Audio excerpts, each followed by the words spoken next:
All right, it is 10:02. Let's do this, or 11:02 if you're on the East Coast. Hi, I'm Tracy Bass. I live in Kansas City, Missouri. I'm a freelancer here. I kind of do a lot of different things. I teach horn, trumpet, and piano lessons around the city. I play in a lot of the ensembles across the city. I've kind of ended up doing a lot of musical theater in the normal world, in the pre-pandemic world. I graduated from UMKC in 2019, and I just kind of stayed around because I really, really love it here. And I don't want to leave unless a really great opportunity shows itself. So for now, I'm hanging out here. I also work as a music librarian around town, which is a lot of fun. It's kind of a passion that I developed while I was doing my doctorate, and I like that I'm able to do a lot of different things here. It makes me happy. So just a disclaimer about this presentation. I'm just one person. These are things that have worked for me. You've probably heard lots of different varying opinions, and there are a lot of opinions about this. So if you've heard something different, it doesn't make it wrong. It doesn't make me wrong. It doesn't make what you've heard wrong. Different things work for everyone. I'm just sharing what works for me. I've been able to have a freelance career in 3 different states now, and I've been fairly successful at it. So yeah, these are just my opinions. Take them however you want to take them. All right, so we're going to talk about creating your brand, creating your freelance career, and basically I'm going to break it down into a few sections. Things I think you absolutely have to have, which are the essentials that you see on the screen right now. And then we're going to break it down if you want to focus on teaching or if you want to focus on performing. So the essentials. I'm going to go through each of these just in a little more detail. I think you should have a planner. It's proven that you remember more if you write things down. And I think it's very important just to have that visual. And this is an example, not my planner, I wish, of a passion planner though. It's the planner that I use. I like that it's in 30-minute increments. It's a long day. They offer 3 different sizes. There's a lot of extra space in there for you to just doodle and put down whatever you need to do.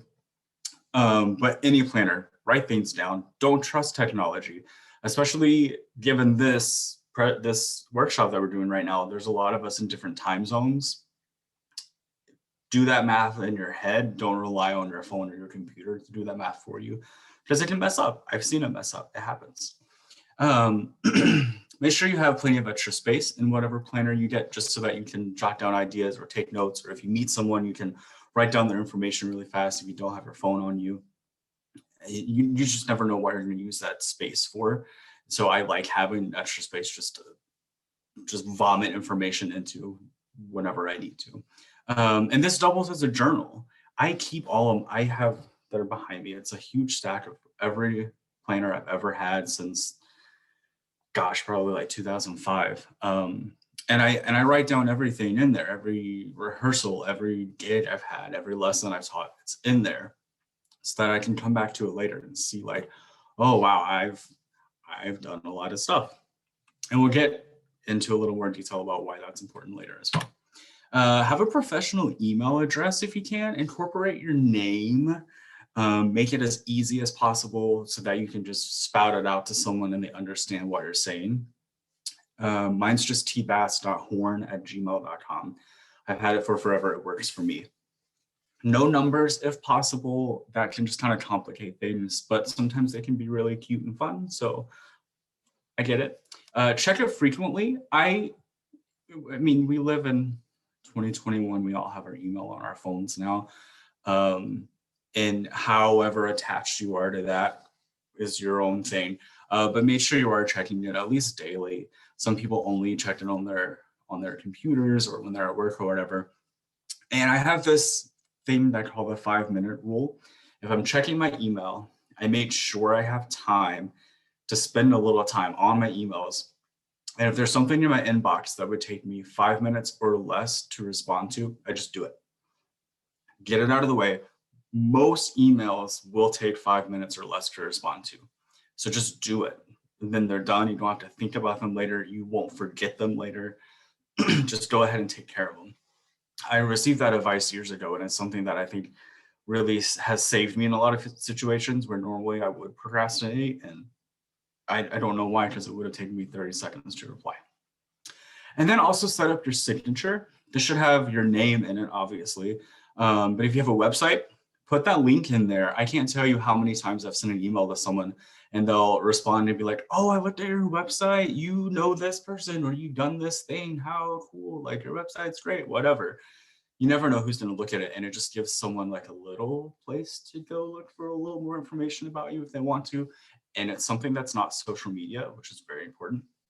And phone number, you never know when there's going to be some sort of emergency that's going to come up and someone's going to need or want your phone number. And if it's just there, easy access. Website and social media presence. There are a lot of opinions on this, and these are kind of mine, even though I don't really follow them. Only have visible accounts that are appropriate. So like Instagram, Twitter, Facebook. If you're keeping them more professional, keep those open for everyone to see. If you're not, have them private. I don't follow my own rule here. Instagram is a mismatch of everything for me, and it's kind of curated for a lot of different things I do in life. But it's not inappropriate, I guess.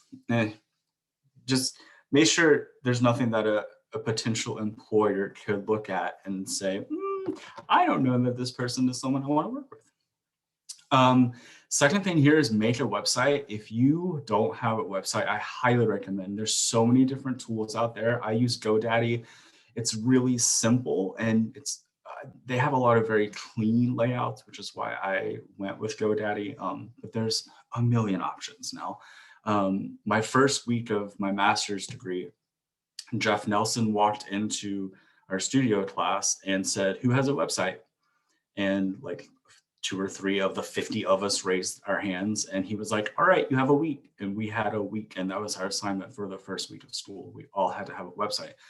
And I'm so thankful for that, because it's been so useful in my career, and it's just been something that I constantly update and people go and look at, and they can find me easily. It's way more useful than I ever thought, and I'm mad at myself for putting it off for so long. So just do it. Totally worth it. Totally pays off. And there's lots of free versions too. Like, you can figure it out. On your website and on your social media, keep things really simple and to the point.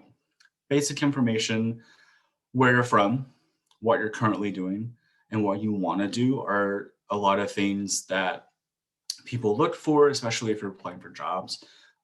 They kind of just want to know what's up and what you're doing with your life and what your expectations from life are.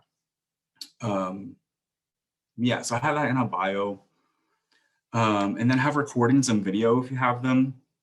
This is something that, again, a potential employer, if they don't specifically ask in an application for recordings, this is somewhere that they can go and kind of get a taste of that if they want. And then if you're teaching, have a little spiel about your teaching philosophy, maybe your rates or how to contact you, something like that.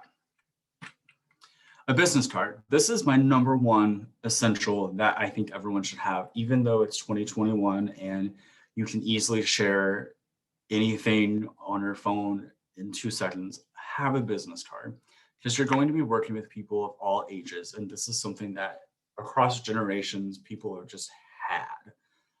Give it to everyone. If you feel comfortable, give it to every single person you come across, especially the people you're playing with in your section. So the other horn players. Other brass players, Christmas gigs, Easter gigs, make sure they know who you are. And then the other big one are piano players that you come across, because you never know when you're going to need one. So if you can start that conversation and be like, hey, can I have your card? Here's mine. You have a piano player's contact, and that is priceless. It can be really hard, especially around here at least, to find a good piano player. So highly recommend go after piano players.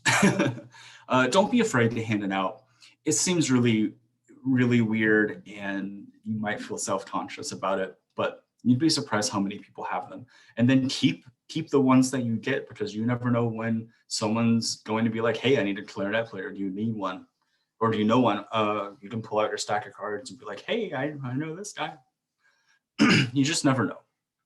This is what's gotten me so much freelance work over the years, just because people have something with my bit of information on it.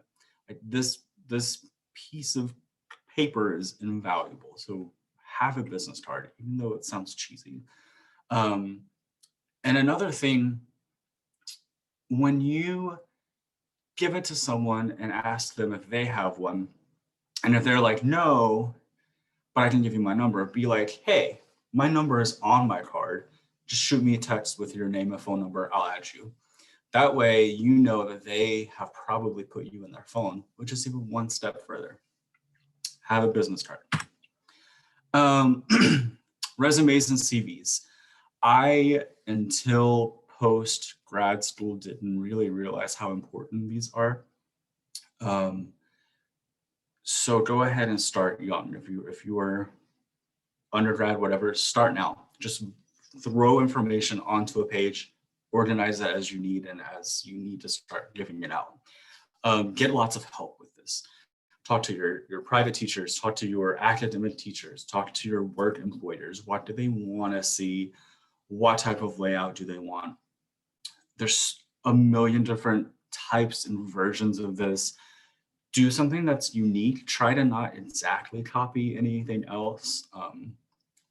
Mine's here.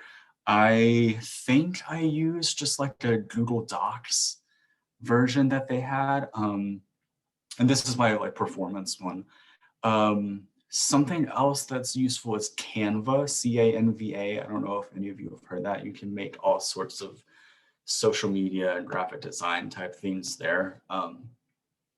They have a million different resume layouts, and there's some that are pretty minimal and not distracting. Yeah, get lots of opinions. Another piece of advice for that is print it in black and white and make sure that you can see everything, especially if you're incorporating color. Because a lot of times, if you're applying for a job and there's going to be a ton of applicants, they're just printing it all out and putting it together in a binder for the committee to look through. So if something's not printing in black and white, they're not going to be able to see it. They're not going to know who you are. So choose dark colors. Have different ones depending on what your goals are. I have 3 different ones. I have one for work, so all of my like non-music jobs are on there. I have one for performance, so that's any of my playing work, and then I have one for teaching, which is all of my teaching experience. These 3 things should be combined into your CV, and that's your super long document of everything you've done. But having different resumes just at the drop of the hat so that you can get that information to a potential employer is really vital. Set a time once a month in your planner that you have to update your resume and your CV. And this is why I think it's important to have a planner and write everything down so that you can flip back through your month and be like, oh, I did this. I totally forgot I did this thing. If you're super busy, things can pass and you don't even realize. So this is another reason to write everything down. It's a document of everything you've ever done. And keep programs really important. At every performance, grab a program. What you end up doing with them is, I have so many and I keep thinking about how I just don't want them anymore, but I'm going to keep them for forever. I've seen a lot of people that are now digitizing them. They're just scanning them in. It saves a lot of space. You can throw them away. You can recycle them. I'm not there yet. I kind of like having them, even though they take up way too much space. But keep them, because you never know when, if you have a teaching job at a college, when you're going to be up for tenure and you have to show like, oh, you've done all of these things, they're going to want to know what you're doing. So keep that stuff. Oh, and make sure references have an updated copy. Anytime you apply for a job, you should, of course, be checking with your references just to be like, hey, I'm applying for this. Will you be a reference? Oh, by the way, here's an updated resume so that you know what I'm doing. I also recommend sending the job description when you send that email as well. Everyone kind of has their own opinion about that. Some people don't care.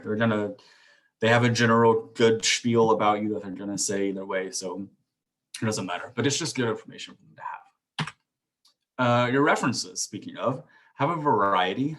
Have some employers, some teachers, conductors. Have a nice, you should have like 5. Most places will want 3, but I recommend having 5 just to kind of fill them into different jobs that you're applying for. Make sure you've known them at least 6 months, preferably at least a year. The longer, the better, obviously. Keep in touch with these people. Ask them for help. Send them your resume and CV every once in a while, even if you're not applying for jobs, and be like, hey, can you look over this? Can you give me a little bit of advice? Anything weird you see, anything you want more of, just give me some advice. And that's an easy way for them to keep up in your life and know what's going on. Yeah, and you just want their name, you want their title, where they work, and their email address and their phone number. Different resumes want different bits of information. I always think phone number last. And then if an employer is wanting to check with your references and then they ask for phone numbers, give it then if it's not required before. Just most people don't want to deal with phone calls these days. They just want to get an email of a reference form and they just want to fill it out. So only give phone number if it's something that they eventually ask for. So now let's get into your different options. Do you want to perform? Are you wanting to teach? Are you wanting to do both? Is this going to be a full-time job? Is this going to be a part-time job? Where do you want to do it? We'll get into that a little more later. When do you want to do it? Are you going to do it every day of the week, 2 days a week, whatever? The rules are yours. This is your business. That you are literally creating a business as a freelancer. So you design it however you want. This is all up to you. On the performing side, have a mini audition ready at all times. Show off what you do best, especially if you as a freelancer, you should try not to be like, oh, I only play high horn or I only play low horn. You should try and be open to everything. But if you don't feel comfortable playing fourth horn in your mini audition, maybe not put any fourth horn stuff in there until you are comfortable. Show off your range. Don't show anything extended that doesn't sound good. Make sure you have a mixture of slow and fast, like lyrical, technical. Excerpts and solos, you never know what people are going to ask for. And then have some duets ready. This is something that comes up a lot when I am getting on a sub list. Whichever horn player I'm playing with will want to play duets. If you bring your own duets that you know, you're going to sound better. So I always recommend having a couple duets with you in those situations, just to be like, oh, I brought a couple. It's going to make you sound better. Doesn't always work out that way. Sometimes they have a book that they just want to play from, and that's totally fine. Practice sight reading every day. By the way, I know your teachers have probably told you that. It's real. You never know when you'll have to do it. Scout out work. So decide on the area in which you want to be available in. This can be a city, it can be a state, it can be like the whole Midwest, whatever you're wanting. Just kind of decide on that and what your boundaries are. And this is a good idea just to make sure you don't overwork yourself potentially. If you're someone that doesn't like driving a lot, have a smaller boundary. If you're someone who you have a full-time job and you only have like a couple days off a week to perform, have a smaller boundary because you're not going to have a lot of travel time. Ask around, talk to other people that you meet, make friends, ask them what work they're getting, ask them how you can do more work, especially at first. Just don't step on toes. Like if it's other horn players, don't steal anything from them. Unfortunately, it does happen where like maybe some students from another studio will switch over to you, or maybe you'll play some random gig at a church and then you're the new horn player and the person you got that gig from originally no longer plays for them. It happens. Stay professional. Don't get catty. Contact personnel managers for all the ensembles around. Send a standard email about getting onto a sub list. Just like your name, information, what you've done, short, like a paragraph, because most personnel managers are too busy and don't want to read it. And then attach your performance resume. And a lot of the times they're not even going to respond, or at least in my experience, they haven't responded. They're just going to print off that performance resume or keep your name and contact information wherever they keep their list, and that's it. Sometimes they're going to forward that to like the principal horn player, and then you'll hear from them about like playing for them, having a little audition, playing some duets, whatever. That whole have an audition ready at all times plays into that. Join your local union. That can be an invaluable investment in in your area, just because a list of all musicians that are a member of the local union are on the website. So if people are looking for performers, they can go there, find other people they don't know, and hire you. It's truly, I didn't really know a lot about local unions until I moved to Kansas City. And it's been amazing. The networking that happens there it's invaluable. Do this if you can, and if it's available in your area. Accept everything, especially at first, until you are to whatever your max point of work is.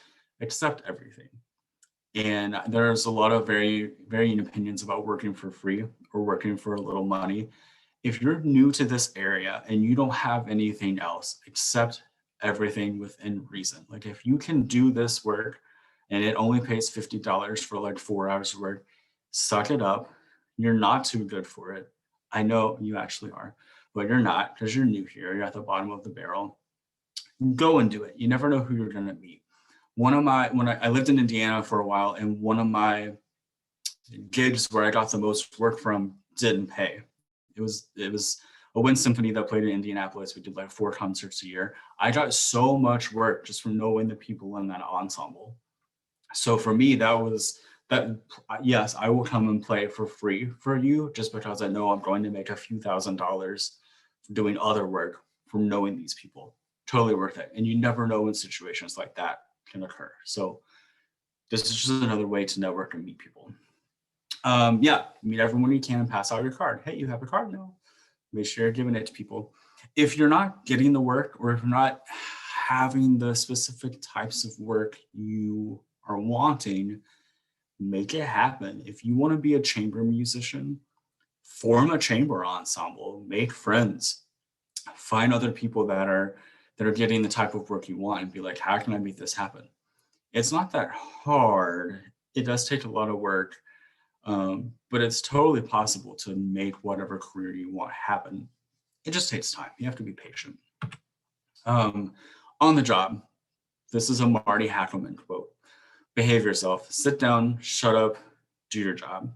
And the first time I heard him say this, I was like, oh, okay, sure, great. But long story short, he is right. You're there to do a job. You're there to play a part. Don't be distracting. Don't overstep your boundaries. You are just filling a hole for that day, and you want them to ask you to come back. So sit down, shut up, and do your job is really important. And you can define that however you want to, but at the end of the day, it is really important to you're just there. Do your thing to the best of your ability, and then go home. And say thank you. Make sure you follow up especially if it's your first time playing with an ensemble. If the personnel manager booked you, reach out to them. Be like, oh, thank you so much. Thank you for giving me this work. I had a blast. Let me know if anything else comes up. 3 sentences. They will be forever grateful, and they will remember you if you say thank you, because most people aren't going to. And then if it's like, if you have like a church gig and the trombone player is who got you the work, send them a message and just be like, hey, I had a great time. Thank you for booking me. It was a lot of fun. I enjoyed myself.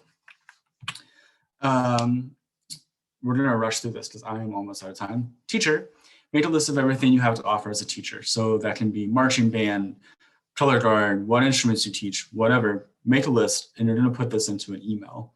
Analyze all of these things, like where do you want to teach? When do you want to teach? This plays into the like full-time, part-time. Basically, all of this is define your boundaries and stick to your boundaries. That way you're not overworking yourself, because it can happen before you know it. If you're reaching out to just get students in the area, contact all the band directors that you can. Put together a short little email. This one I have is pretty long and very old. It is now. So something shorter than this would be great, because most of them don't want to take the time to read it. Contact information and what you're trying to do, most important in there. And then make a list of everyone that you reach out to. That way you can find it later and resend it at the start of each semester. It's a perfect time to send it. And your number one goal is getting inside the building. So I like to be like, hey, let me come give a masterclass to your students. No charge. A lot of them will end up paying you just because they're so thankful. No charge.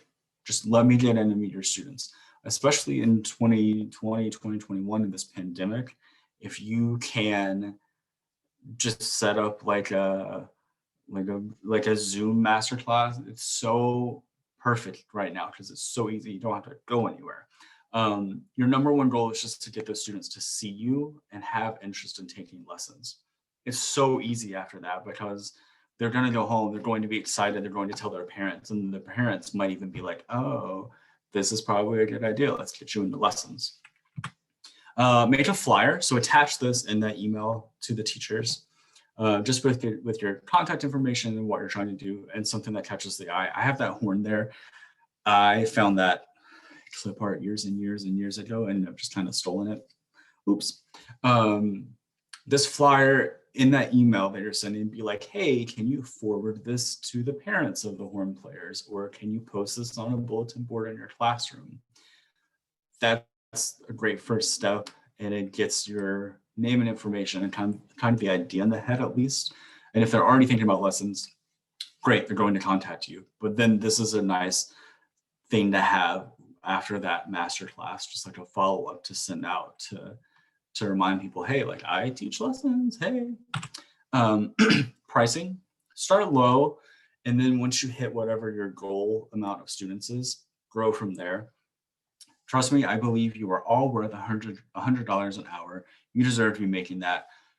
You're probably not going to make that when you first move to an area and you're new. So start low, ask around what other prices are. Keep in mind travel, have different prices for like half hour, or if you're allowed to come into the school, whatever the class period length is, be flexible there. And then whatever the magic number in your head, like if you want 30 students, whenever you hit that, then start moving up in price, but initially start low. You're the bottom of the barrel wherever you're teaching, no matter what your history is, no matter if you have a doctorate or just an undergrad or what, you're starting at the bottom. So be patient, and once you kind of have established yourself, then move up. And then make a contract. This is something that's been really important to me. And this is very basic. Like you can see my contract there. Super easy. Lays out all of your constraints for lessons, and then the parents and the students both sign it. And then if you have any issues with cancellations or things like that, you can refer to this and be like, hey, this is what we agreed to. Is this not working? How can we make this work? You can start a discussion that way. And then, yeah, you have students. So be prepared for students of all levels. I've taught students from like 7 to in their 70s. And you just never know. Be open-minded to everything. I've honestly had 2 students in their 70s, and those were some of my favorite people to work with because they're just having fun. They just want to have fun. Know the rep you're assigning. That one's kind of a given. And you should be assigning stuff that you more or less know already anyway.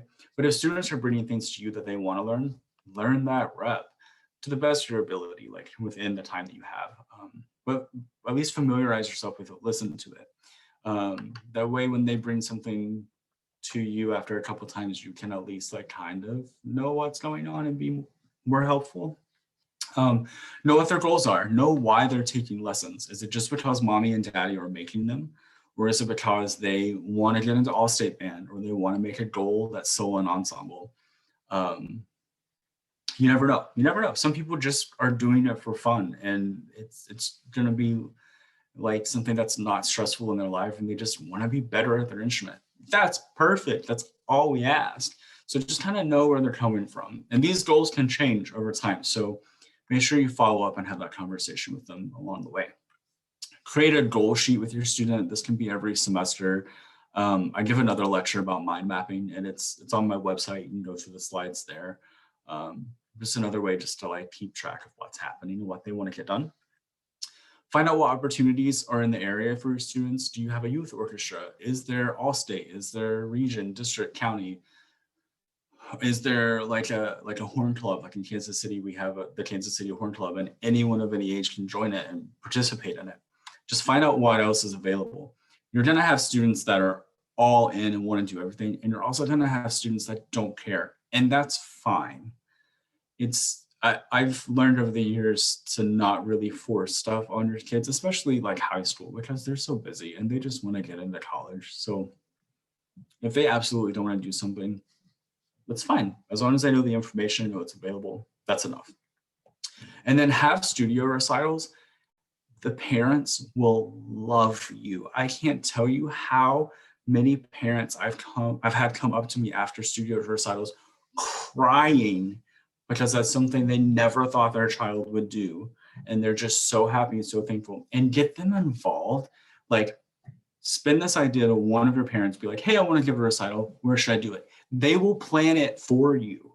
If they're excited about it, they will plan this for you and they will go all out and they will have a time in their lives and they will remember it for forever because their baby played in a recital and they never thought that would ever happen.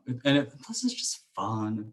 And play on the recitals yourself too, like play the first piece or the last piece or something, just to kind of, so that everyone has an idea of what you're doing. Number one thing, be patient. This isn't going to happen overnight. And if it does, teach me your secrets. I've been lucky enough to be able to do this in a few different areas now. And it always takes a while to hit whatever that marker is for the max for you. So just be patient for that to happen. And I can't stress that enough. Like, just if you feel like you're not being successful, find help, ask around for some tips and advice, but don't feel like a failure just because you've been doing this for one semester and you don't have 30 students and you don't have a gig every weekend. Like, it's okay. It takes a little while. It's totally fine. And if you have to have other work on the side, it's fine. You're making it work. Music is all about hustling. You're doing the hustle. It's been that way forever. Make it work. It's fine. And that's it. So you can contact me if you have any questions or anything. I'll take questions in the chat now if you want to start typing those in. Contact me if you have questions. That's my email address and my Instagram. Oh, I didn't put my website on there. It's tracyjbass.com. Without the dots like on Instagram. If you have questions or if you're struggling or if you want like a template for these emails or flyers or anything, hit me up. I'll share. All of these slides are on my website as well. So yeah, is that the last slide? That is the last slide. Are there any questions? Let's see. Let me get out of this screen share. Woo. Cool. Yeah, does anyone have any questions? It's totally cool if you don't. I rambled a lot and that was a lot of information. So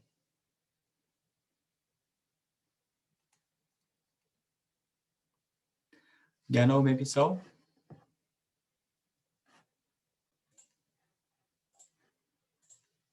That was so helpful. Thank you. Oh, thank you. Web hosting. So I use GoDaddy. I really like it. Like I said, it's pretty minimal. I'm a minimalist with all of this stuff. Like, have as much information within as few words as you possibly can. And GoDaddy, God, what year was that? 2010 when I made my website, had the best options for what I was looking for. There's a lot more now. And I do pay for GoDaddy. I don't remember how much it is. It's like probably a little over 100 a year, I think. And that's for hosting my website and the website builder. But there are free ones now. They're just going to put an ad on your page, which is totally fine. And there's a lot of blog sites like WordPress, I think, has them as well. And it's this, I think there are paid versions, but it's the same thing. Like, they'll just put an ad at the bottom. It's whatever you're comfortable with. No shame in having your free website with an ad. Who cares? And I'll put my website in the chat too. Any more questions? Otherwise, we can just wrap it up.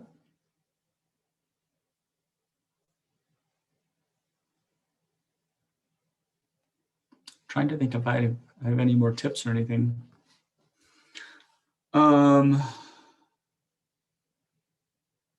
I have another lecture on my website. It's about mind mapping. I did that at the Southeast Horn Workshop. It's a pretty cool way of like pre-planning your practice. I call it like the anti-practice journal way of planning your practice. If you're really into arts and crafts and writing things down and using lots of color, I highly recommend it. It's a lot of fun. How long did it take you to build up your studio? It did vary by location. So my first studio was in North Carolina, which is where I was from, and that's where I did my undergrad. That all of that just kind of fell in my lap because I went to college not that far from home. So a lot of the local band directors and stuff knew me because of that. And I also wasn't really looking then because, as you know, as an undergrad, you're incredibly busy. So though that just kind of fell in my lap, that wasn't anything I was trying to do. And then when I lived in Indiana, it took me about a year and a half to be able to do it full time. I had some part-time work off and on. So I was a student 2 years and then stayed there for 4 years after just to freelance. And it took me about a year and a half after I had finished school to be doing it full time. And I capped myself at 30 students. And in Indiana, it was a situation where I could go into the schools during the day and teach, which was really great. And a lot of the band programs will pay you hourly to like give sectionals. So like one of the school districts I worked for had 16 band classes between the high school and 2 middle schools. And I was allowed to once a week take each of those horn sections out and work with them, and the school would pay me. Very lucky, very unique situation. So because of that, I matched myself at 30 students a week, and most of them were an hour or a whole class period long.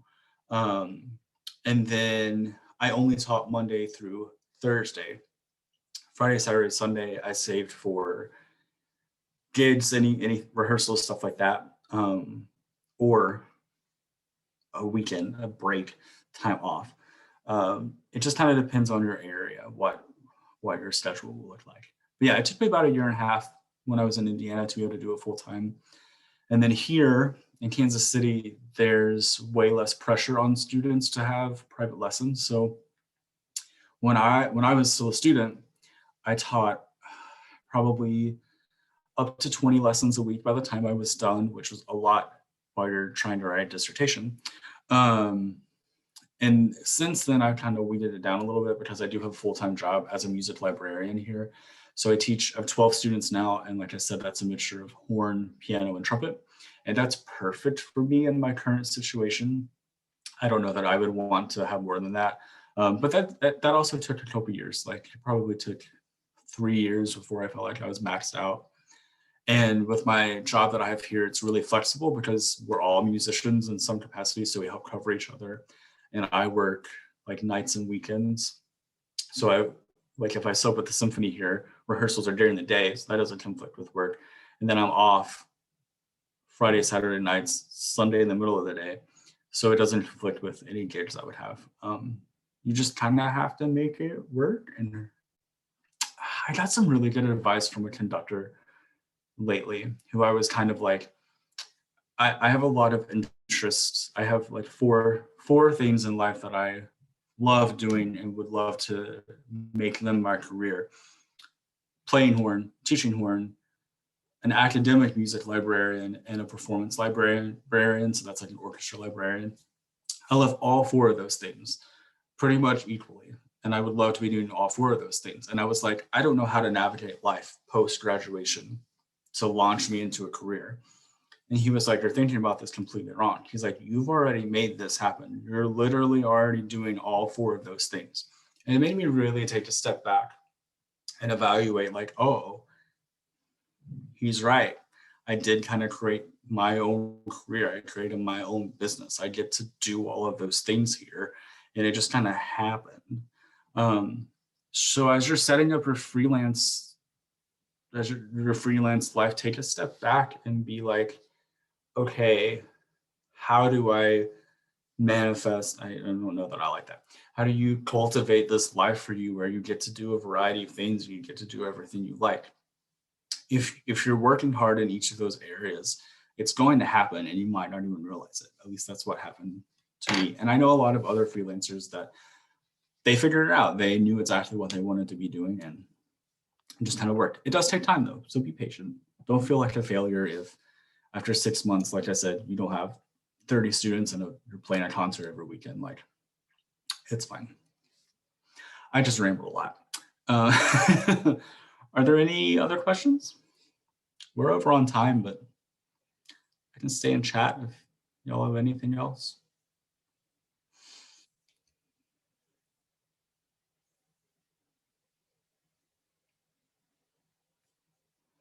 All right, cool. People are hopping out. I'm gonna go. Thank you so much. Hey, Andrea.